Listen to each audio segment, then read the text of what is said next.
अच्छा, ऐसा बताइए कि कभी आप लोग समाज में घूमते, कभी आपको लगता है ऐसा कि हम अपने से भी संज्ञान ले लें? गेट के अंदर पेरेंट्स को नहीं आने दे रहे, जिनके बच्चे पढ़ते हैं, आप उनको कैसे कैंपस में आने दे रहे हैं? आप लिख के दीजिए कैंपस मेरा नहीं है। भोपाल से बीजेपी सांसद साध्वी प्रज्ञा काफी नाराज हैं। वो पुलिस अधिकारी से सवाल पूछ रही हैं। वो पूछ रही हैं कि आखिर इसका संज्ञान पुलिस ने क्यों नहीं लिया था।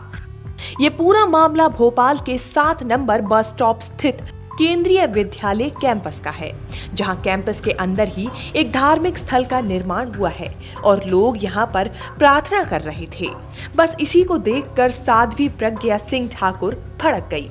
पहले साध्वी ने पुलिस वालों से सवाल किए, उसके बाद प्रिंसिपल के ऑफिस तक पहुंच गई और सीधे प्रिंसिपल पर सवाल दाग दिए।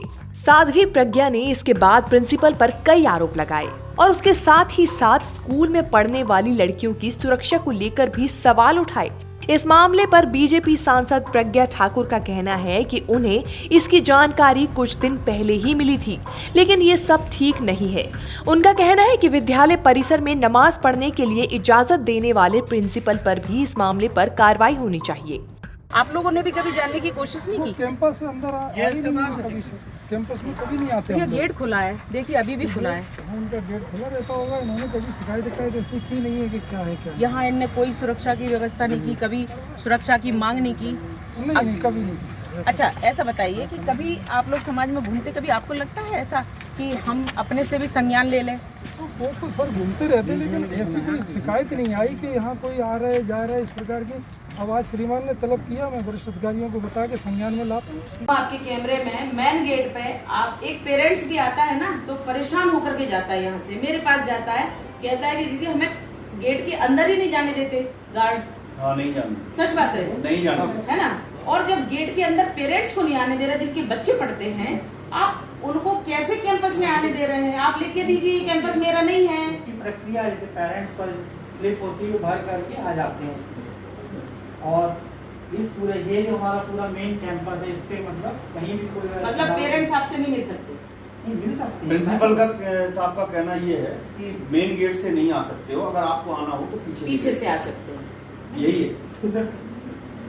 क्योंकि मैं बता रही हूँ, मैं का पालन करके आप बिल्कुल आ सकते हैं। अभी आप जैसे अभी मान के चलिए, अगर आपने फोन किया, स्थिति है जब आपने फोन किया, जब हम अंदर आए, ठीक है ना, हमें ऑब्जेक्शन ही नहीं है, आप अंदर नहीं आने दोगे, हम बाहर से लौट जाएंगे। अगर वहां से आप नहीं आने देते, तो अगर जैसे हम पीछे से आ जाते तो कॉल करवाया इनको, उसने पूछा, हमने कहा उनको आने। वही आपका कहने का मतलब ये है कि मेन गेट से मत आओ, पीछे से आ जाओ। पीछे एक ऑब्जेक्शन नहीं, मैं गई, गेट पूरा खुला हुआ था, इन्होंने खोला गेट और पूरा वो लोग अपने आप अंदर आते हैं, इनको ऑब्जेक्शन नहीं है। इन्होंने यहाँ इसलिए लगा रखा है कि सामने पर्दा डला रहे। दूसरी हैरान कर देने वाली खबर यूपी के मुरादाबाद से है, जहां एक किराए के मकान में सेक्स रैकेट चल रहा था। रैकेट चलाने वाले जॉब के नाम पर लड़कियों को बुलाते थे और फिर उन्हें इस रैकेट का हिस्सा बना देते थे।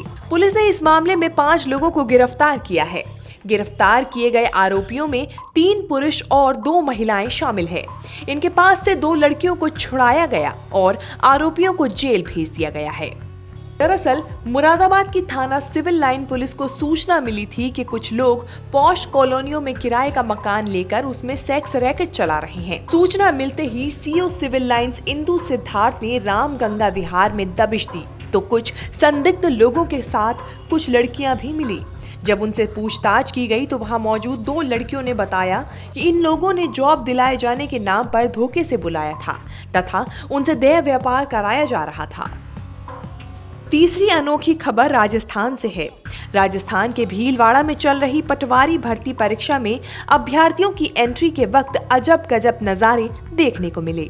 एंट्री के वक्त कोई महिला अपने हाथ की अंगूठी और गहने उतार रही थी, तो एक पुरुष अभ्यर्थी शर्ट नहीं होने से बनियान में ही परीक्षा केंद्र पहुंच गया। ऐसे में बनियान में परीक्षा देने आए अभ्यर्थी को वापस भेजा गया। बनियान में परीक्षा देने आए कैंडिडेट का कहना था कि उसके पास शर्ट नहीं है, इसीलिए ऐसे ही परीक्षा देने आया हूं। बनियान में आए परीक्षार्थी को बाहर निकालने के सवाल पर प्रिंसिपल ने कहा कि विभाग की तरफ से गाइडलाइन जारी करने के बाद भी कई परीक्षार्थी उसकी पालना नहीं करते हैं। ऐसे ही एक परीक्षार्थी अर्धनग्न अवस्था में परीक्षा केंद्र में आ गया, जिसके कारण उसे हमने शर्ट पहनकर आने के लिए कहा था। महिला अभ्यर्थी की जांच के लिए विशेष इंतजाम भी किए गए। उनकी अंगूठियां तक उतारी जा रही थी। जब एक महिला की अंगूठी हाथ से नहीं उतर रही थी तो पति खिसियाकर बोला कि साबुन लगा कर निकालो तो निकल जाएगी। न्यूज़ तक ब्यूरो।